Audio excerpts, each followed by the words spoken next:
The challenges of the transfer case. Everything's big. Everything's a problem. Like the clearancing thing, that was Yeah. That was on that. That was the lay shaft. Eh? So there's the fork that you got to get clearance on. The problem is what you're cutting away is the gusset, and it's there for strength.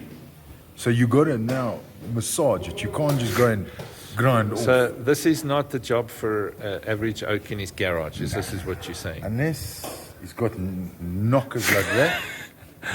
He's got big kahunas. No. Yeah. No, look, the footage you'll see on the rest of the video shows this ain't baby stuff. No, and it's millimeters of, I mean, the shims, I think, those shims that were in that pack, there were some of them that they're like the point paper thin. Yes. And thinner. And thinner than that. So you've got to have the right shims in the right spot. And if you do assemble everything and then you select and it hooks, you strip everything back down again like you saw and start again. And then find where it's catching in. YouTube doesn't always help. Yes. That video was lying.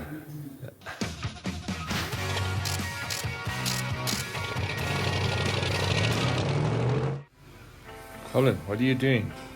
Struggling. Why are you struggling, brother? Struggling.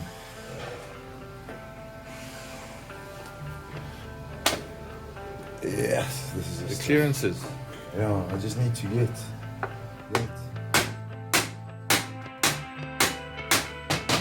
Making a minor adjustment with a special tool. Look at the face of concentration. Look at that. So much concentration.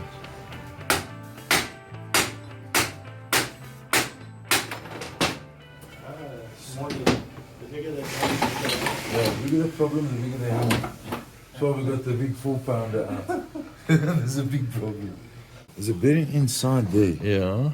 Where the It's got to drop into the back of it. Yeah. But now, we've made adjustments on this bearing space, but it's still loose.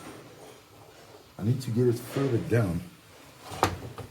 It's got to settle into the back of the... Yeah. But now I've got to get these gears lined up as well.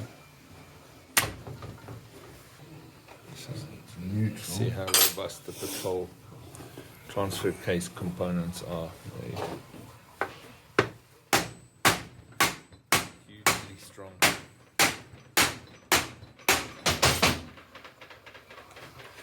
Now, this is the clutch that's got to go in.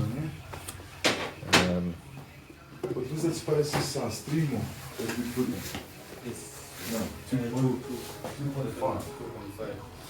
2.5. I just want to measure now what we've got. It's the face of concentration. Spacer. But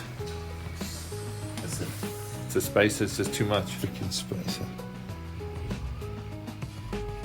I mean, you think that such a robust thing wouldn't make a difference, but you're working in small, minute elements. Yeah. So 7.5, and then we've got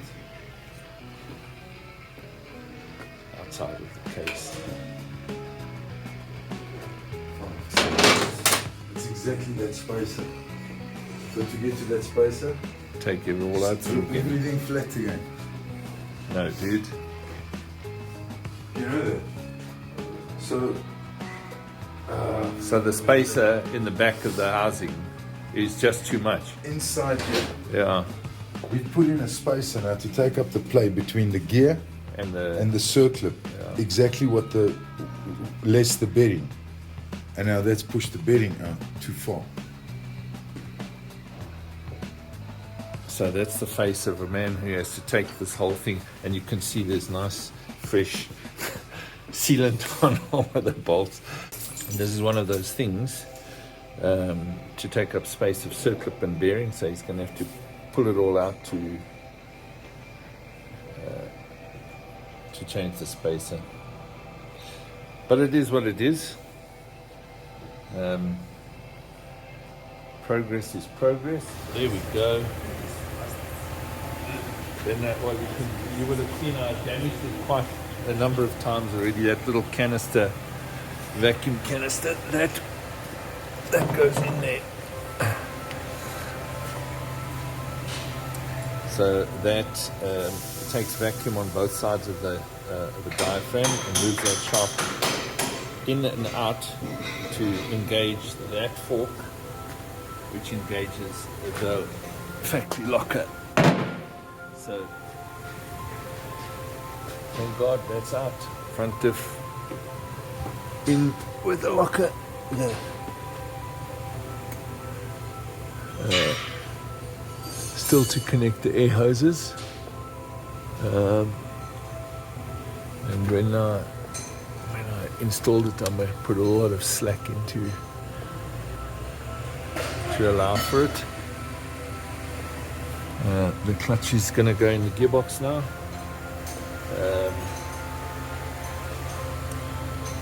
So Colin's done well here. Colin's done well. The airlines still have to be piped here.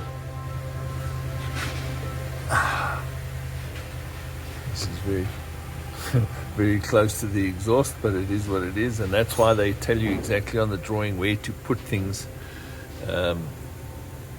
because they've allowed clearance past certain elements in the car, and that's the exhaust pipe is one. So you don't want to be bottoming out your airline on the exhaust. The oil breather and the air supply for the locker. That will be connected to a compressor lines that I've installed already. And we'll be ready to roll. What are you busy with here? Busy putting the air locker in. All right. Now first, let's just get that. So the air locker is in that container, but what he's putting in now comes from the Terrain Tamer bearing kit. The bearings for the locker we're ignoring, and we're actually using the Terrain Tamer Koyo bearings because they're just way superior. So you're battling there, old man. You managed to get the crown wheel come off okay? Yeah, crown wheel came off lacquer. It's gone in. Okay, nicely. it went nicely. And then we got our holes. Oh, you drilled already? Drilled and tapped. Dude, I brought you my drills and taps. Nice. Okay, so this is a quarter. This one is quarter BSP, but it'll work in a quarter NPT hole. Yeah. Because the thread difference is over 1 inch is 1 millimeter, and the one is just tapered. So keep the bit with it's 1/8 That is and exactly quarter. right. You see, these are the ones that we just used now. There's the two taps. Yeah. Oh, did you borrow them from next door? Yeah. Yeah. So, well, if you got them, then I'm going to take mine home because I use them all the time. You're going to be using that. Okay. Then I also have to go and just fit that in the compressor because I didn't have. It was one short in the kit, and they freighted me that. So now it's just getting the carrier to. It's not sitting like there. But, no, not yet. I've still got to get that gap over so that this guy can fit goes on that's over got to there. fit over the air hole. Yeah. Over And the then air hole. lock it. I've just started put the doing carrier it. on, but now I want to get the threads nice and smooth. Okay. I was a bit worried with the noise at the crown, but it looks like it was running like a perfect pattern. Yeah. Before. Oil So that quality was bad. That's one the thing. oil quality. Yeah. Oh dear. Yeah. Oh It's dear. taken a bit of punishment. Even the bearings are okay. You know what I mean? They're not broken. There's the old, there's the old one. For the amount of work. You can see it's work, but it's not. Yeah, it's not worn down. It's not got a lip in it or Yeah. anything. Yeah. Yeah, but it's. But they're hectically big, these bearings, compared to any other Awesome. diff. These are huge. Yeah. Well, compared I think everybody's seen the picture on the internet of the patrol diff versus the cruiser diff. It's almost twice the size of the cruiser. Yeah, it's a 1 ton. Did you see that crown and pinion that's on the wall of shame of the cruiser front diff? Oh, is it on the wall? Is it from Yappies? No, no. Oh, It's okay. another No. guy from Mozambique. Oh, Front okay. diff. No, Yapi, he was trying to do this himself. Yeah, no, in the and vehicle. so he said to me that no, he adjusted this himself. I'm going, dude, you don't know. Look, I'll take it on and I'll check the manual and do a million things. You don't mess with. That's not. That's for the Colin face. That's for the Colin face. That's for So the lockers are in, get in there. and So now the end caps need to come on spline. yeah, so what happens is there's a little hole in the outside here. There you can actually and a see little the hole. vacuum, and there's a little. I don't know if I can There's see it. it. There it is. There you Yeah, go. and that little. Where's that McAfter? This airline here has got two little seals in it that slides over there once it's finally positioned, and the air pumps into this little area inside here and pumps air in there and then engages the locker and works like a charm and gets you out of an obstacle. So it's a case of getting the whole carrier position and getting this turned in and getting the lash right. And so it's a combination of things. It's not just one simple thing here. But I have confidence in the man. So I asked Colin just to check the clutch when he's taking the gearbox out to do the gears and the transfer case. And then I phoned this morning to say, is there anything I must bring with me? And Terrain said, yes, a clutch kit. My heart sank right through my bum. Right, so here's my clutch. And this is a Nissan original, which I installed it's probably done about 70,000 Ks. Okay, it's not to the rivets yet. On this side. Oh, on this side. Oh. Yeah, so it's getting the damn hot spots close. there? Yeah, look at that. See the hot spots? They're actually raised. So, Can you feel it? yeah, look at that. So this is going to have to... So this is replaced, that's replaced, this we're going to skim. Yeah. Because you can actually feel there. And you've got the... Yeah, it's the same thing on Same the thing flywheel. on the flywheel side. Yeah, look at that. You can't really see it nicely in there. I can get it on the light there in the video. yes. You can see those indentations. Actually, Burnt dents. Yeah. So that got hot. That Yeah. it's like case hardened. So, that. yeah, you're welcome. So that was my bad news. So I've ordered a new Terrain Tamer heavy duty clutch kit, which I really didn't want to replace, but for the sake of look at that. If anybody querying the size of a patrol gearbox and transfer case, that be it. So this is the back of the motor, and there's actually it's not leaking. This is just clutch material, yeah, that you can see here. Inside of the diff. Was there like crappy stuff on the plugs? Nothing. They were okay. That's all good. Yeah. All right. Then that'd be the gearbox. At some point, I'll do a recon of the whole gearbox. And then while the thing's out, to do your gearbox and to not look at seals and stuff is crazy. So that's all clutch material. Look at that. You can feel on there, it's sticky. So it's gotten oil come through. Yeah, I'll come through The seal there. And I think that's also... I don't think the kit comes with a seal. So might have to get a seal for that. That's a minor. I can't remember, it might, but I don't think so. I think it's just a thrust washer, a thrust bearing, Thrust bearing. pressure plate, clutch plate. Yeah, and then we'll send the flower into skin. Yeah.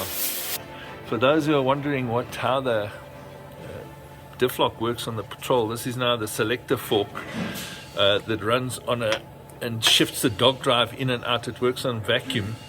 this is now all going to come out. This is not necessary here anymore because, well, whole new diff lock. So sometimes when guys do repair work, they don't watch, and this selector fork ends up on the wrong side of the dog drive gear, and then it permanently engages diff lock, and then you hear this chattering from your tires on the thing. So I've had a couple where I found it on the fork, or sometimes one of the legs of the forks break off and then the diff lock doesn't work. But this is working. It's just we'll look now at the damage. Are you saying I broke it properly? You did. Okay, so this is the there's the dog drive. So that fork that I was telling you about runs in that groove on that thing. So it sits like that and shifts its dog drive backwards and forwards. And that dog drive engages into these teeth here. Not always, though. And this is one of the downsides of the Nissan design, is this now, it needs vacuum to keep the dog drive. There we go. So it needs vacuum to, this is actually a good little tutorial. This one. Okay, let me take a video. Okay, this is me laying on the floor at Colin's place, at his feet, begging him, say, Colin, please, don't charge me for all this. So, let's turn again. So, okay, so what happens is when you engage the diff lock, all that happens is it pushes this ring into those teeth on the drive, and it engages. The problem with the Nissan is that in order to have the diff lock disengaged, it requires vacuum on that little canister on my diff, so it has to hold it out the whole time. What happens is over time you get the hoses deteriorate, the little rubber hoses, and they start leaking vacuum, and this starts drifting closer and closer to those teeth in a way that you'll never hear. Yeah. It just touches, and when it starts rounding these teeth, when those start rounding, it's over, it's finished, throw it away. It just starts rounding. You can see it starts rounding them, and then jump now. And it'll jump, and as soon as it does, when it drops into the next one, it's so much torque on it in the application that those teeth end up snapping. So that would have been in the bottom of the casing. Yeah. And that's not a pretty sight when you, at least it's not teeth. It's not teeth from the crown wheel pinion gear. So you can see there's nothing wrong with the dog drive. It's a little bit rounded there, which is not ideal, but the problem is here. And you can try and weld those up, and for a light duty application it'll probably be okay to weld it up or have another one machined or something. It's just cheaper to buy a whole second-hand diff, transfer the stuff over. Colin, are you saying if you've got a diff lock you must occasionally use it? Use it every now and then. Why? So that solenoid doesn't pick up rust and dust and dirt, and then the time that you do need it, it's jammed up, and then it doesn't engage. Or you discover that's happened along the way because your hoses have deteriorated. But that's my. But the crown wheel also, is this my one, eh? Yeah. That looks still good, and the engagement looks. When you talk engagement, you're looking at how this. Here's the boffin will show us. So that's the crown. The pinion gear runs on the crown wheel like that. And part of the art of this man's job is setting this up. Is setting how much this goes in or out, and how far. What he's doing now on the bench is how far the diff, the whole carrier goes this way or that way, to set the lash, so you can see on the teeth pattern here, you can see the shiny bits. It's worn nicely in the middle, and nicely in the middle here. You can see on the pinion gear also nicely, perfectly in the middle. You don't want all the torque to be held on the edge of the teeth here, or on the inside, or on the outside of the inside. You want it nicely to have a nice pattern, and he'll use fancy paste that you're going to check the engagement. You'll set it up, paste the thing, rotate the diff, and then you'll see where the paste is removed, and then you'll make the appropriate change. There's like shims and crap that go there's in here. Let me show you. There's different size shims. Yeah, so in the Terrain Tamer kit, you've got a selection of different shims So there's different thicknesses. to set up that how far the pinion gear sticks out.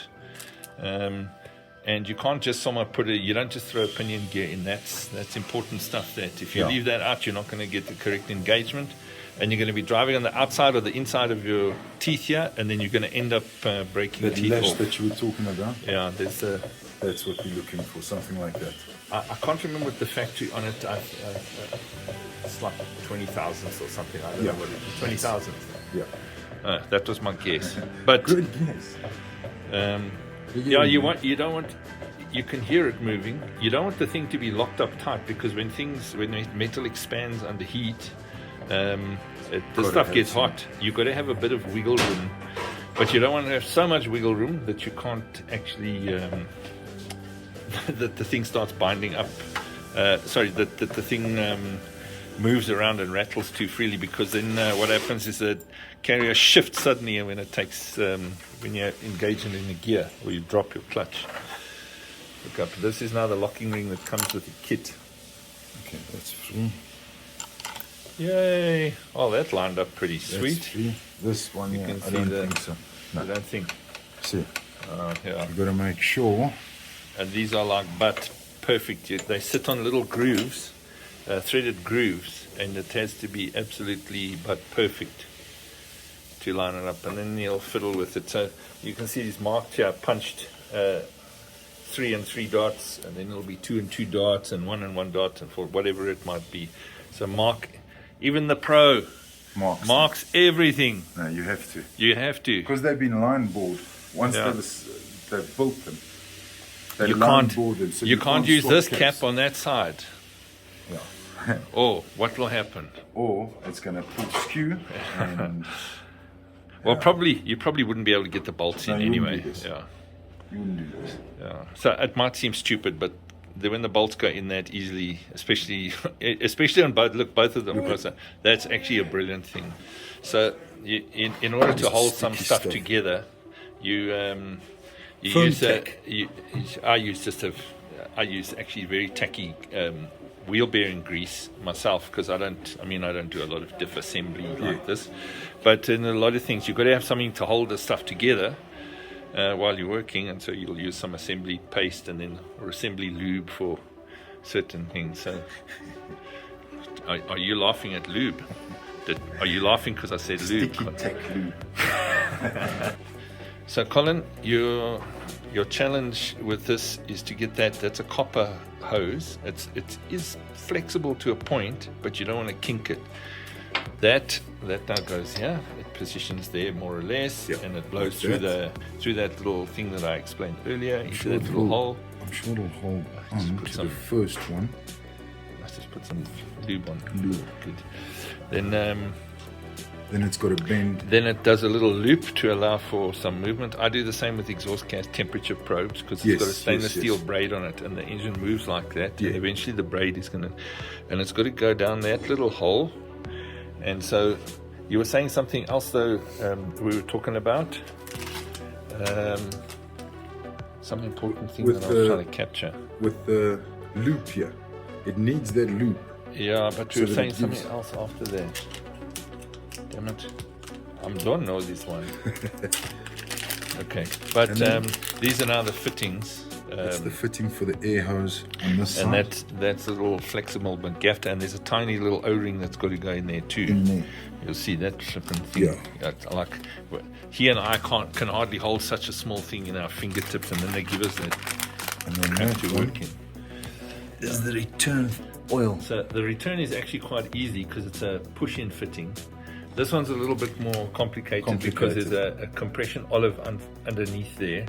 Another thing that if you drop it on the shop floor, you will gone. never find it. And that just compresses the This guy air that I've hose. given you Just goes to- over there so just that to it just pack stiffens up the the- pipe so that it doesn't vibrate and pull out. So you're saying vibrating and pulling out Pulling is out. not something That's that what you she want to said. do. Just a little tip, if you are ordering a bearing kit and you do have lockers, You need to be aware that there is a kit specifically for a locker application, and it's DKN13DL, standing for diff lock, I suppose, in the end of it. So when you are ordering, make sure you order the right bearing kit. Otherwise, you're going to get bearings, and they will be too wide for the application. For the sake of comparison, this is now the bearing that came out, the outer ring of the bearing, and the bearings used original Toyota is a Koyo bearing made in Japan. And guess what bearings are in the Terrain Tamer kit? Koyo. Legit. Proper bearings, proper kit, comes with everything, various shims, every last thing that you need. It even comes with the bolt that you use to bolt the pinion gear into the carrier. Brand new bolt in a NISSAN original package. Coming to fetch the car from TC Automatics. They've got tons of cars out here. TC Automatics. Look, there it is. And there's a fellow patroller, Leon's car. His car definitely looks higher than mine, but mine has seen more bush. I don't do timing. But you do automatic and manual transmissions, yes, diffs. I do gearboxes, I do diffs. And air lockers. And transfer case gears. Dude, that was a... Did you enjoy it? No, I didn't. Yeah. I didn't. What? No.